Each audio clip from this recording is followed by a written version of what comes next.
Our reading today is called Cultivating Trust as an Organizing Strategy by Adaku, Utah. Mycelium mushrooms have been one of my greatest teachers of trust. The word mycelium means more than one.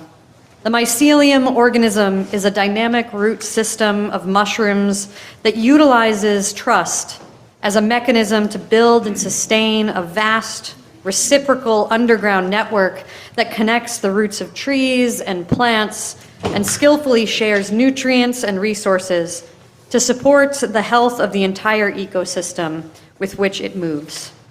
This mycelial network cannot exist without trust. The mycelium communication highway recognizes and believes in the collective ability to channel and receive nutrients where needed, protect against parasites, and expand roots into necessary sites of growth. The network process also fosters intergenerational relationships that welcome the myriad of ancient wisdom and connections that reside in older trees to benefit younger trees. These mushrooms affirm a commitment to building relationships of trust that encourage all life to bloom, one that I aspire to embody more and more in my organizing practice. It takes courage to bring our trust forward and invite another person to meet us there. This sometimes sure, often shaky surrender is an opportunity to discover something deeper than the confines of our individual experience, a catalyst to grow beyond ourselves, to find the places where love can exist even when we are unsure of the destination, to embrace a kind of faith brave enough to yield a wider focus, often unseen, with a singular lens. Cultivating trust is an organizing strategy. It illuminates the distinct potential to generate meaningful communication, yield collaboration grounded in sustenance, bolster collective commitment, and acknowledge competence and worth. Trust intercepts blame and attack and invites care and compassion to take the lead. It takes the time to ensure that practices are aligned with values. In times of crisis, trust knows that you won't be intentionally hurt by comrades. It relies on our imagination's harvest and initiates possibility filled with hope and inspiration. It encourages us to delegate and share our work so imbalance dissolves and burnout fades. Trust invites us to come together for the sake of collective liberation.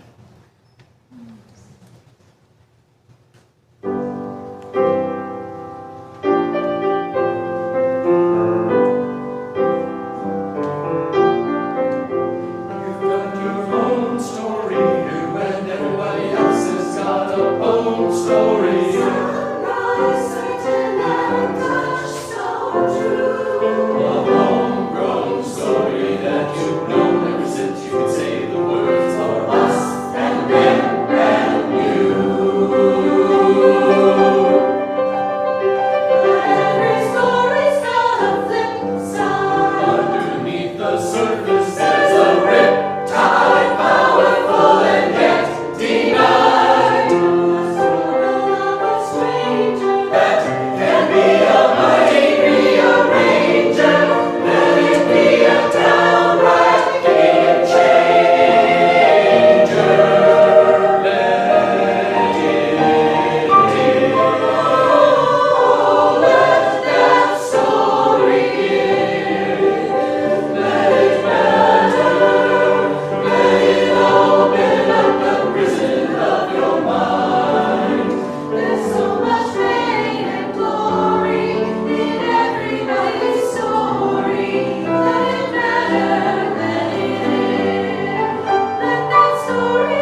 morning, friends.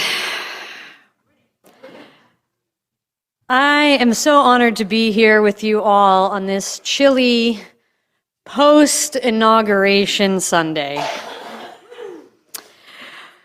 It's been a rough week, so I'm going to start us off with a little humor, even if it's a bit of a gallows humor. So I think we need that. So I saw a meme recently that perfectly summed up how I've been feeling the last few months, and especially how I've been feeling in this last week. So it's just a text on a background meme, but it starts with saying, "Me in history class. Wow, humanity has been through some fascinating times. I wonder if I'll ever live through major historical events." And it ends saying, "Me now. No, I want to get off this ride. It was supposed to be space travel." So friends, we're living through some scary times that will no doubt be written about in history books for future generations to reflect back on and call fascinating. None of us signed up for this. We didn't hope to live through a resurgence of fascism across the globe. We didn't wish that our country would attack the very humanity of two-spirit, trans, and gender-expansive folks, or that we would threaten a person's ability to choose to have children or not. We didn't long for the very erosion of our democracy or the right to seek asylum. And we're living on a precipice right now. Although we may not have chosen this, we are living in fascinating, churning, important times. And in these times, we have to ask ourselves, who do we want to be? How can we live our values to the fullest? And what side of history do we want to be on? The next 4 years and beyond are going to be tough. I'm sure many of you, like me, are horrified by the last week's set of actions by this new administration, grieving the turn to the right our country has experienced, and worrying about what is going to happen next. Even before the election results were known in November, we knew that we had our work cut out for us as justice-loving people of faith. We knew that fascism was rising and that people were being harmed by systems of oppression. And we knew it wasn't going to be the politicians that were going to save us. Only we can save us. But how can we save us, you may be thinking? It's actually the same as it's always been, by living our values and being fully human with each other. In other words, the work we must do to save us is accompaniment. You see, fascism and systems of oppression want to convince us that we are all alone, that there is such a thing as the other, and that the other is scary. Fascism seeks to separate us, so that the only antidote to it is to come together. Accompaniment is the radical act of being with someone facing oppression, even when, and especially when, you don't know how it's going to turn out. To commit to being with them through the fear and the pain and the loss and the joy and the fun and the heartbreak and the singing and everything. It's a way of showing each other and the world that we are all in this together. What happens to one of us happens to all of us. Accompaniment can mean taking risks that you otherwise wouldn't have to in order to make sure that people have what they need, like gender-affirming care, access to abortion medications, or the ability not to be deported to an unsafe place. And although it seems on the face of things that risk is for someone else, it's actually a risk you're taking for yourself, for your very soul, and for the world that we all want to live in. We as UUs have been accompanying and taking risks with those most affected by systems of oppression for a long time. During World War II, the Unitarian Service Committee, which was the predecessor to the UUSC, for which I work now, sent people to Europe to help dissidents escape the Nazis. One of those people was the Reverend Dr. Charles Rind Joy, and he saw that many of the refugees fleeing Nazi persecution and coming into Portugal didn't have the documents necessary to cross borders. So he decided to start forging travel documents for people so that they could escape. And to make the paperwork look as official as other documents, they needed a seal. So he commissioned an artist and refugee, Hans Deutsch, to create one. And that seal was a chalice, the very symbol of our faith. So the chalice, which is around all of the walls of this beautiful sanctuary, is actually founded in our resistance to fascism and our commitment to liberation for all. And we've been seeing a rise in fascism across the country for a few years now. And now our federal government is fully weaponized against those most oppressed. So what will our accompaniment look like in today's crisis? What will be the risks we take to live our values? How does the chalice call us to respond in these times? Right now, UUSC is deeply involved in two forms of accompaniment. One through our CAPAS program, which stands for Community Accompaniment Program with Asylum Seekers, and the other through the Pink Haven Coalition, which works for trans liberation. Both programs are radical ways of living our UU values of justice, equity, transformation, pluralism, interdependence, and generosity, as our new value system, Article 2, lays them out, and as we all know, our JETPIG, which I will say as many times as possible because it's my favorite. Working for justice means we covenant to dismantle racism and all forms of systemic oppression. Our migrant and trans beloveds are at the forefront of this struggle in our country. By accompanying them in these scary times, we're making the world a more just place, even when our government and systems are deeply, deeply unjust. Working for equity means we use our time, wisdom, attention, and money to build and sustain fully accessible and inclusive communities. When a congregation decides to say yes to the work of CAPAS or Pink Haven, we at UUSC work with you to create welcoming villages that model that sustainable, accessible, inclusive world we wish to see everywhere. Working for transformation means being open to change and understanding that we will never be complete and we will never be perfect. When you accompany someone, you will be changed radically, and you will become very aware that perfect was never and is never going to be an option. But love is always at the center and will help us move through the discomfort of growth. Working for pluralism means we covenant to learn from one another in our free and responsible search for truth and meaning. Accompaniment often means seeing someone who is very different from you as family. To learn from them and welcome them, even as you know they will change you and your community, because you know that the beloved community is diverse and beautiful. Working for interdependence means creating and nurturing sustainable relationships with the earth and all people full of care, respect, mutuality, and justice. We know that none of us are free until all of us are free, so we resist fascism and oppression even when it's not pointed directly at us, because we are all bound up together. Working for generosity means cultivating a spirit of gratitude and hope. Fascism and oppression wants us to stay in a scarcity mindset, but the reality is we have everything we need to care for ourselves and each other. This is the time more than any other to lean into generosity, to give what you can of your resources, your time, and your activism.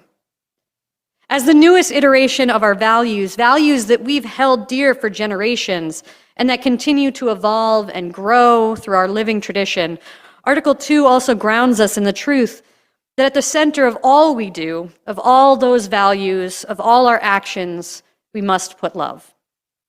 And that is what accompaniment is, radical love that can and will change this world for the better. As we as a faith approve this new version of Article 2 and our values, we also passed the most radical, welcoming, and loving business resolution, such a weird thing to say, that I have ever seen any faith approve.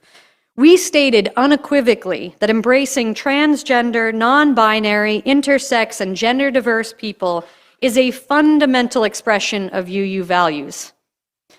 This groundbreaking resolution calls us into action, which can include condemning and resisting all anti-trans legislation, partnering with local and state organizations led by trans, non-binary, and intersex people, amplifying campaigns for bodily autonomy, and supporting organizations like the Pink Haven Coalition. So first, you should know who we are and what we do at the Pink Haven Coalition. This coalition is led by trans organizers who saw what was happening in our country a few years ago and decided to take action to save their community. We are an interfaith and no-faith coalition with Quakers, Jews, Mennonites, the United Church of Christ, and more. We're exploring partnerships with mutual aid networks and anyone else who is saying, no, I won't let this happen, not on my watch. We're working together to create networks of safety and direct support for trans beloveds and their families who need to relocate, access health care across state lines, or stay as safe as possible where they are. And because of the safety concerns for these trans organizers and the people they are serving, we prioritize their safety and security above all, which is allowing us to move together in deep trust during these crucial, frightening times. This is why I'm not going to share the names of the organizers, any kin, or the trans-led organization that is leading us in this work. Instead, we came up with the stage name of Pink Haven Coalition so that we can talk about that. Please do share that name as you talk about this work as well. Acting in coalition together for trans liberation is a direct antidote to the rising fascism we see not only in the United States, but throughout the world right now. Whenever we resist fascism and injustice, we weaken them everywhere. Know that as you support our trans and gender expansive beloveds to not just survive, but thrive, you're also supporting all others that are targeted by fascism, and you're helping to heal the world from the sin of dehumanization and oppression. Here are 3 important ways you can get involved in this critical work and support trans liberation.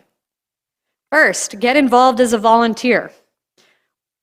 People are moving, and they are coming to Washington, folks, because we are a relatively safe place, and we are always looking for people to be part of villages of support.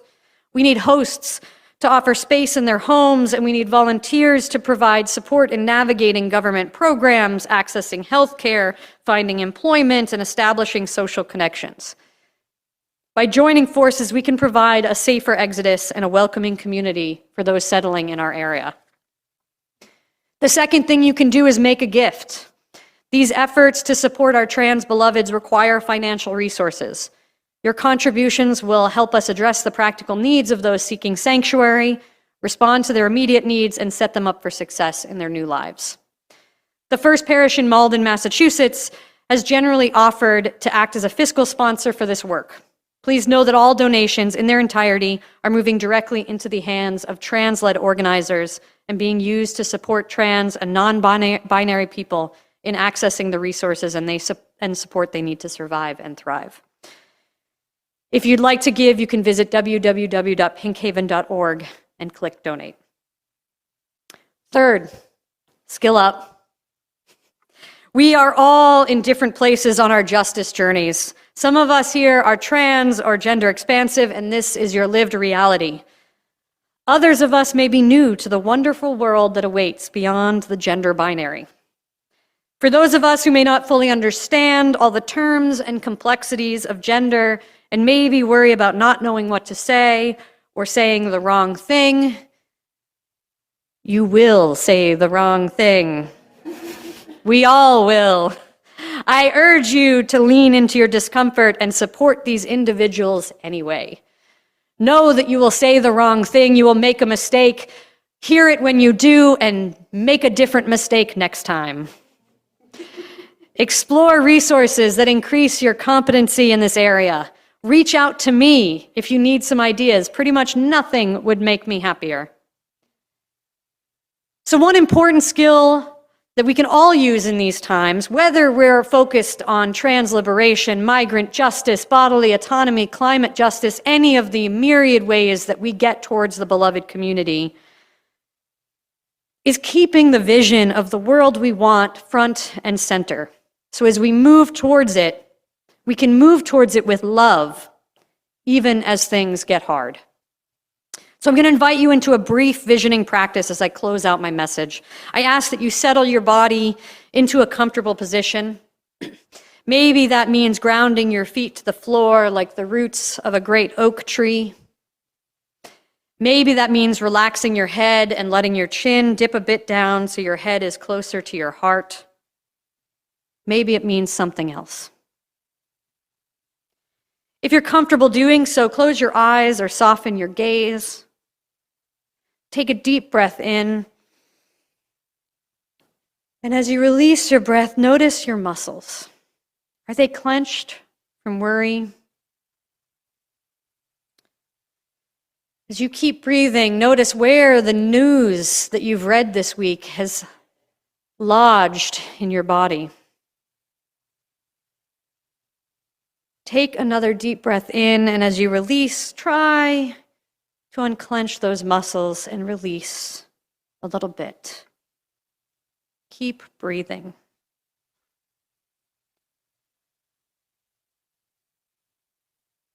Now, as you keep going deeper into this relaxed state, imagine that we've made it. We are in the beloved community where there's no war and no poverty, no borders and no prisons.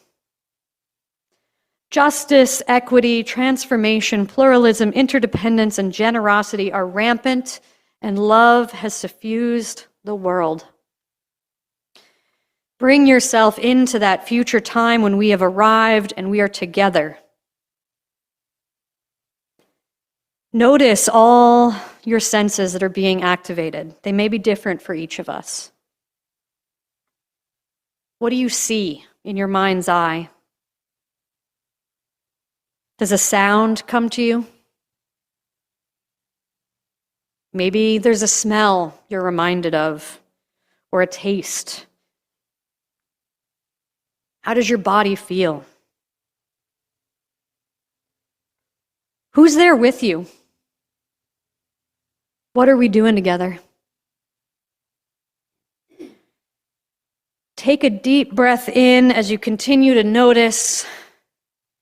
Slowly breathe out. And as I invite you to come back to the present, bring something from that time with you. How did it make you feel?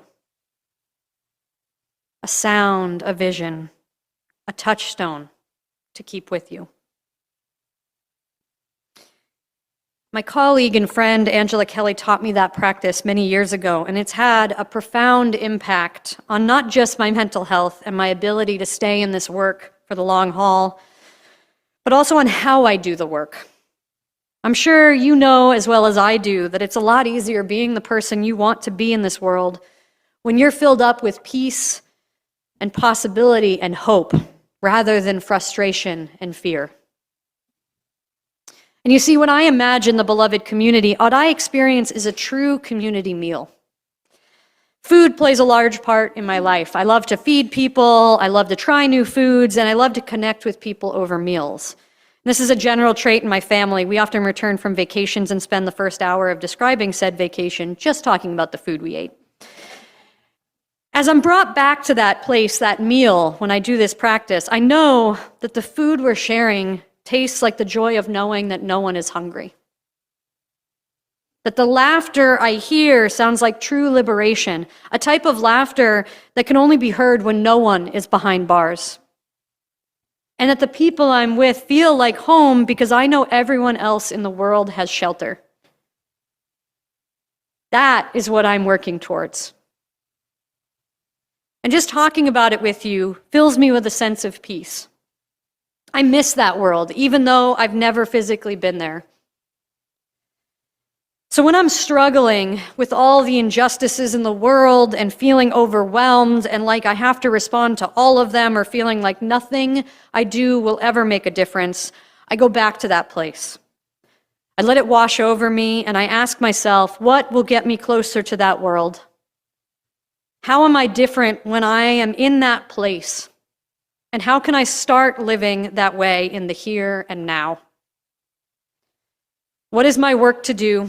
The work that combines my passions and my skills that gets us closer to the beloved community. And my answer is sacred solidarity through accompaniment. And I hope you join me in whatever way you feel called, whether it's through UUSC's accompaniment programs or accompanying each other in this work or any other justice effort.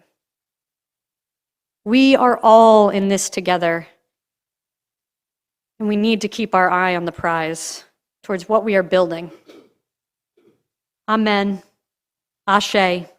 Let it be so. And let's get to work.